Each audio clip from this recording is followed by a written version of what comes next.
जिला प्रशासन या डिस्ट्रिक्ट एडमिनिस्ट्रेशन। जिला प्रशासन या डिस्ट्रिक्ट एडमिनिस्ट्रेशन के बारे में इस वीडियो में हम पढ़ेंगे। तो सबसे पहले देखते हैं जिला कलेक्टर। जिला कलेक्टर क्या होता है? जिला स्तर पर जिला प्रशासन का सर्वोच्च अधिकारी होता है। तो जिला स्तर पर जिला प्रशासन का सर्वोच्च अधिकारी होता है, वो होता है जिला कलेक्टर। नेक्स्ट देखते हैं कि जिला कलेक्टर का अन्य नाम क्या है। तो जिला कलेक्टर को क्या भी कहा जाता है? जिलाधीश, डिस्ट्रिक्ट मजिस्ट्रेट या डीएम भी कहा जाता है। तो जिला कलेक्टर को क्या भी कहा जाता है? जिलाधीश कहा जाता है, डिस्ट्रिक्ट मजिस्ट्रेट कहा जाता है या डीएम भी कहा जाता है जिला कलेक्टर को। नेक्स्ट देखते हैं जिला कलेक्टर के कार्य। तो जो मेनली प्रश्न पूछा जाता है वो यहीं से पूछा जाता है, जिला कलेक्टर के कार्यों से पूछा जाता है। तो सबसे पहले हम देखते हैं जिला कलेक्टर क्या होता है। जिले का राजस्व अधिकारी होता है। तो जिले का राजस्व अधिकारी कौन होता है? वो होता है जिला कलेक्टर। और जिला स्तर पर ये क्या करने का काम करता है? राजस्व को एकत्रित करने का काम करता है। तो जिला कलेक्टर क्या होता है? जिले का राजस्व अधिकारी होता है और यह जिला कलेक्टर जिला स्तर पर क्या है? राजस्व को एकत्रित करने का काम करता है। अगला प्रश्न हम देखते हैं, राजस्व को एकत्रित करने के लिए जिला कलेक्टर को जो शक्तियां प्रदान की गई है वो किसके अंतर्गत प्रदान की गई है? वह भू राजस्व अधिनियम 1956 के अंतर्गत। तो राजस्व को एकत्रित करने के लिए जिला कलेक्टर को जो शक्तियां प्रदान की गई है वो है भू राजस्व अधिनियम 1956 के अंतर्गत उसे शक्तियां प्रदान की गई है राजस्व संबंधी। अगला प्रश्न हम देखते हैं, जिला स्तर पर सरकारी भूमि है उसका स्वामी कौन होता है? तो जिला स्तर पर जो सरकारी भूमि का स्वामी होता है वो होता है जिला कलेक्टर या डीएम। तो जिला स्तर पर जो सरकारी भूमि का स्वामी होता है वो होता है जिला कलेक्टर। आगे हम देखते हैं, जिला कलेक्टर जिले का क्या होता है? दंड नायक या मजिस्ट्रेट भी होता है। जिला कलेक्टर होता है वो जिले का दंड नायक या मजिस्ट्रेट होता है। तो ये बहुत इंपॉर्टेंट है कि जिला मजिस्ट्रेट के रूप में जो जिला कलेक्टर के जो कार्य है या दंडाधिकारी के रूप में जिला कलेक्टर के जो कार्य है, इससे बहुत प्रश्न पूछा जाता है। आपको ऐसे ऑप्शन दे देते हैं कि निम्न में से कौन सा कार्य है वो जिला कलेक्टर का दंडाधिकारी के रूप में नहीं है, या कौन कौन से कार्य है जो कि जिला कलेक्टर के दंडाधिकारी के रूप में है। तो वो हमको याद रखने हैं। तो हम देखते हैं जिला कलेक्टर के दंडाधिकारी के रूप में कार्य कौन कौन से है। तो पहला कार्य क्या है? जिले में शांति एवं सुरक्षा बनाए रखना। तो पहला कार्य है जिले में शांति एवं सुरक्षा बनाए रखना, ये जिला कलेक्टर का दंडाधिकारी के रूप में काम है। दूसरा काम है जिला पुलिस तंत्र पर नियंत्रण रखना। क्या है? जिला पुलिस तंत्र पर नियंत्रण रखना, यह भी दंडाधिकारी के रूप में काम है। अगला है कि दंगे, आंदोलन, प्रदर्शन, आतंकवादी गतिविधियों, जातीय संघर्षों पर नियंत्रण रखना। तो दंगे हो गए, आतंकवादी गतिविधियां हो गई, प्रदर्शन हो गए, इन पर क्या रखना? नियंत्रण रखना। नेक्स्ट है कि विदेशियों के पारपत्र मतलब पासपोर्ट, इसकी जांच करना। तो ये इंपॉर्टेंट है, ये पूछा जाता है कि विदेशियों के जो पारपत्र है उनकी जांच करना कौन से कार्यों के अंतर्गत आता है? वो है दंडाधिकारी कार्यों के अंतर्गत। ठीक है, तो विदेशियों के जो पासपोर्ट की जांच करना है ये कौन से कार्य के अंतर्गत आता है? यह है वह दंडाधिकारी कार्यों के अंतर्गत। नेक्स्ट हम देखते हैं, जाति, निवास तथा अन्य आवश्यक प्रमाण पत्र जारी करना, यह भी दंडाधिकारी कार्य के अंतर्गत आता है। अगला हम देखते हैं, जिला कारागृह का निरीक्षण करना, यह भी किसका है? जिला कलेक्टर का काम है, दंडाधिकारी के अंतर्गत। अगला है धारा 144 में शांति भंग करने वाले मामलों की सुनवाई करना। जब धारा 144 लगी हुई है तब शांति जो भंग करने वाले जो मामले आते हैं कुछ, उनकी भी सुनवाई भी कौन करता है? जिला कलेक्टर। अगला प्रश्न हम देखते हैं, शस्त्रालयों पर नियंत्रण रखना। शस्त्रालय होते हैं उन पर नियंत्रण रखने का काम दंडाधिकारी कार्यों के अंतर्गत आता है। अगला प्रश्न हम देखते हैं, तस्करी, नशीली दवा के व्यापार पर नियंत्रण रखना। तस्करी पे, नशीली दवाओं के व्यापार पे नियंत्रण रखने का काम किसके अंतर्गत आता है? वह है दंडाधिकारी कार्यों के अंतर्गत। एक बार इसको वापस देख लेते हैं, जिला कलेक्टर के दंडाधिकारी के रूप में काम कौन से है? पहला है जिले में शांति व सुरक्षा बनाए रखना। दूसरा है जिला पुलिस तंत्र पर नियंत्रण रखना। तीसरा है दंगे, आंदोलन, प्रदर्शन, आतंकवादी गतिविधियों और जातीय संघर्षों, इन पर नियंत्रण रखना। नेक्स्ट है कि विदेशियों के जो पासपोर्ट है इनकी जांच करना। अगला है जाति तथा निवास तथा अन्य आवश्यक प्रमाण पत्र जारी करना। नेक्स्ट है कि जिला कारागृह का निरीक्षण करना। नेक्स्ट है धारा 144 में जो शांति भंग करने वाले है मामले हैं उनकी सुनवाई करना। अगला है कि शस्त्रालयों पर नियंत्रण रखना। नेक्स्ट है तस्करी, नशीली दवा के व्यापार इत्यादि पर नियंत्रण रखना। तस्करियों पर तथा नशीली दवाओं के व्यापार पर नियंत्रण रखना। ये तो सब क्या हो गए? जो जिलाधीश है या जिला कलेक्टर है उसके दंडाधिकारी के रूप में जो कार्य है ये पूछे जाते हैं। अगला हम देखते हैं प्राकृतिक आपदाओं के निवारण हेतु कौन कौन से कार्य है। जिला कलेक्टर के प्राकृतिक आपदाओं के निवारण के लिए कार्य है वो कौन कौन से है वो देखते हैं। तो इसके अंतर्गत ये पूछा जाता है कि किस अधिनियम के अंतर्गत जिला कलेक्टर को जिला आपदा प्रबंधन प्राधिकरण का अध्यक्ष बनाया गया है। तो जिला कलेक्टर होता है वो क्या होता है, जिला आपदा प्रबंधन प्राधिकरण। क्या होता है, जिला आपदा प्रबंधन प्राधिकरण है उसका अध्यक्ष होता है। उसका अध्यक्ष कौन होता है, वो होता है जिला कलेक्टर। जिला आपदा प्रबंधन प्राधिकरण का अध्यक्ष होता है जिला कलेक्टर। और जिला कलेक्टर को जिला आपदा प्रबंधन प्राधिकरण का अध्यक्ष जो बनाया जाता है वो कौन से अधिनियम के तहत बनाया जाता है, वो है आपदा प्रबंधन अधिनियम 2005 के तहत। तो जिला कलेक्टर को जिला आपदा प्रबंधन प्राधिकरण का जो अध्यक्ष बनाया गया है वो है आपदा प्रबंधन अधिनियम 2005 के अंतर्गत। ये वाला प्रश्न अभी 2022-23 में किसी एग्जाम में पूछा गया है, तो इंपॉर्टेंट है कि जिला कलेक्टर को जिला आपदा प्रबंधन प्राधिकरण का अध्यक्ष बनाया गया है वह है आपदा प्रबंधन अधिनियम 2005 के अंतर्गत। तो जब भी जिले में प्राकृतिक आपदाएं आती है तो जिला कलेक्टर उसके निवारण हेतु कार्य करता है।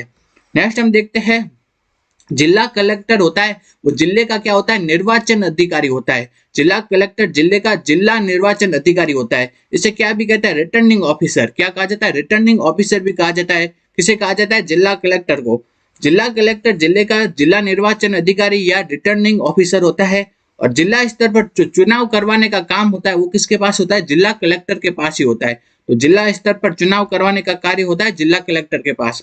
अगला हम देखते हैं प्रोटोकॉल संबंधी कार्य। जिला कलेक्टर के प्रोटोकॉल संबंधी कार्य कौन से हैं, जब भी कोई बड़ा पदाधिकारी जिले में आता है, मान लो राष्ट्रपति आ गए, राज्यपाल आ गए, मुख्यमंत्री वगैरह आ गए, कोई भी बड़ा पदाधिकारी जिले में आता है तो उनके स्वागत तथा सुरक्षा का काम भी किसका होता है, जिलाधिकारी या जिला कलेक्टर का होता है। जब कोई बड़ा पदाधिकारी जिले में आता है तो उनके स्वागत तथा सुरक्षा का काम होता है जिला कलेक्टर का। नेक्स्ट देखते हैं कि विकास अधिकारी का कार्य।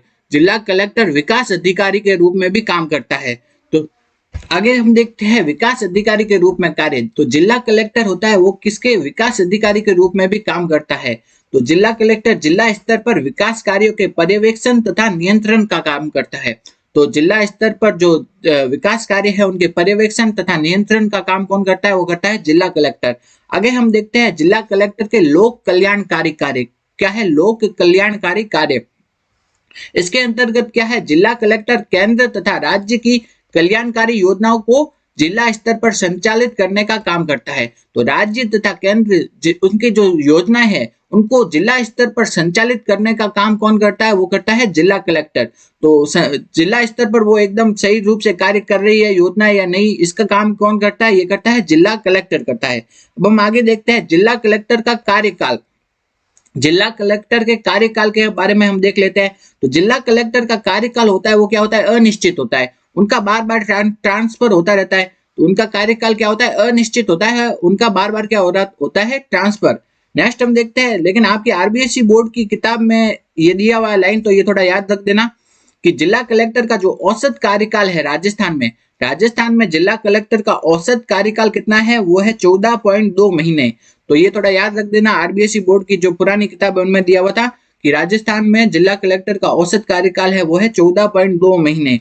आगे हम देखते हैं जिले का जो प्रमुख जनगणना अधिकारी होता है वो कौन होता है, जिला कलेक्टर। तो जनगणना करने का काम भी होता है जिला कलेक्टर का होता है। तो जिले का प्रमुख जनगणना अधिकारी होता है जिला कलेक्टर। नेक्स्ट देखते हैं जिला कलेक्टर भू दस्तावेजों के रखरखाव का भी काम करता है। तो भू दस्तावेजों के रखरखाव का कार्य भी किसके अंतर्गत आता है, वो है जिला कलेक्टर के। आगे देखते हैं जिला कलेक्टर जिला प्रशासन तथा राज्य सरकार के बीच में समन्वय को स्थापित करता है। तो जिला कलेक्टर होता है वो जिला प्रशासन और तथा राज्य सरकार है इनके बीच में समन्वय को स्थापित करने का काम करता है। अगला प्रश्न है कि जिला महिला सहायता समिति का अध्यक्ष कौन होता है, वो होता है जिला कलेक्टर। ये प्रश्न एक बार पूछा गया है कि जिला महिला सहायता समिति का अध्यक्ष होता है जिला कलेक्टर।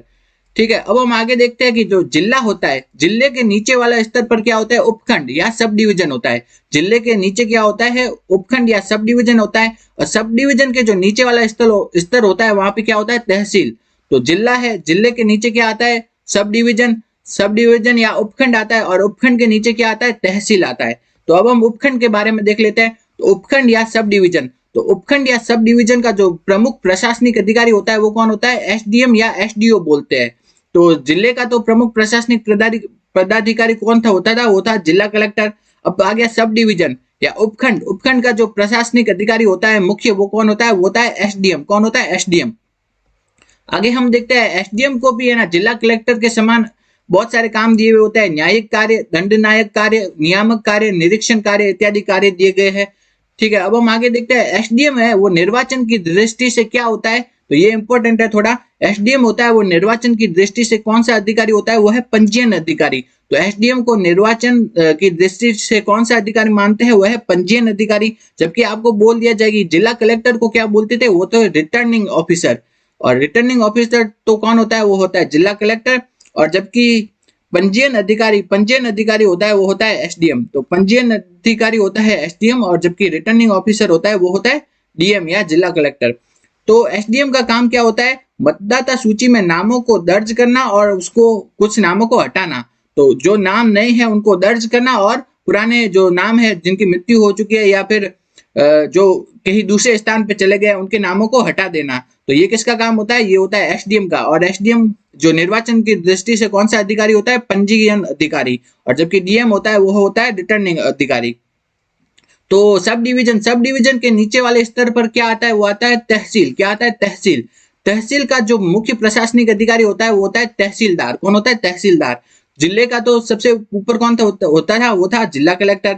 जिला कलेक्टर के बाद हो गया सब डिवीजन का कौन था, एसडीएम। एसडीएम के नीचे आ गए फिर क्या आ गया, तहसील। तहसील का कौन होता है, मुख्य प्रशासनिक अधिकारी, वो है तहसीलदार।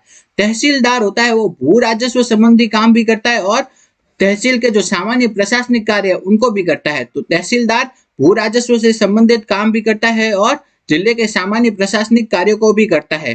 तो तहसीलदार होता है। तहसीलदार के नीचे कौन आते हैं, वो आते हैं नायब तहसीलदार। नायब तहसीलदार के नीचे आते हैं वो आते हैं राजस्व निरीक्षक, आरआई।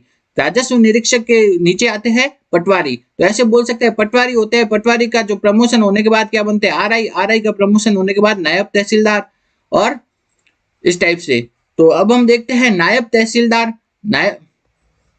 तो ऐसे जो तहसीलदार के नीचे कौन आते हैं, नायब तहसीलदार।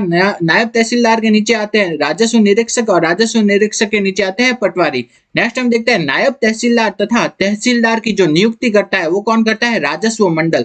ये वाला प्रश्न आपके आरएस प्री 2023 में पूछा गया है कि तहसीलदार है उसकी नियुक्ति कौन करता है, उसकी नियुक्ति करता है वो करता है राजस्व मंडल। तो तहसीलदार की नियुक्ति करता है वो करता है राजस्व मंडल द्वारा। तो आपके एक ऑप्शन में ऐसे भी था आरपीएससी द्वारा। तो ऐसे आरपीएससी था और एक ऑप्शन में था राजस्व मंडल। तो क्या ऑप्शन सही क्या है, राजस्व मंडल। आरपीएससी लोग ऐसे सोचते हैं कि आरएस के एग्जाम आरपीएससी कराती है तो इस टाइप से आरपीएससी नियुक्ति करती है। तो आरपीएससी नहीं करती है और इसकी नियुक्ति करने का काम कौन करता है, वो करता है राजस्व मंडल करता है। तो ये याद रखना है कि तहसीलदार तथा नायब तहसीलदार की नियुक्ति करता है राजस्व मंडल। अब हम आगे देखते हैं। तो तहसीलदार और राजस्व तहसीलदार इनके पदों को किसमें रखा गया है, अधीनस्थ सेवा के अंतर्गत रखा गया है। तो तहसीलदार और राजस्व नायब तहसीलदार के पदों को अधीनस्थ सेवा में रखा गया है। इनकी ट्रेनिंग कहाँ पे होती है, इनकी ट्रेनिंग होती है राजस्व प्रशिक्षण विद्यालय टोंक में होती है।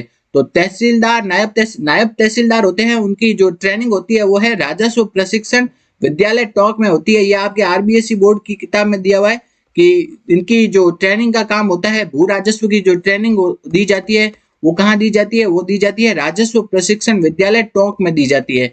आगे हम देखते हैं इनकी ट्रेनिंग कितनी होती है, 18 माह की होती है। नायब तहसीलदार जो पद है उसकी नियुक्ति कौन करता है, नायब तहसीलदार पद की नियुक्ति होती है 66% तो क्या होती है, कंपटीशन एग्जाम द्वारा होती है, जबकि 34% होती है वो आरआई के प्रमोशन से होती है।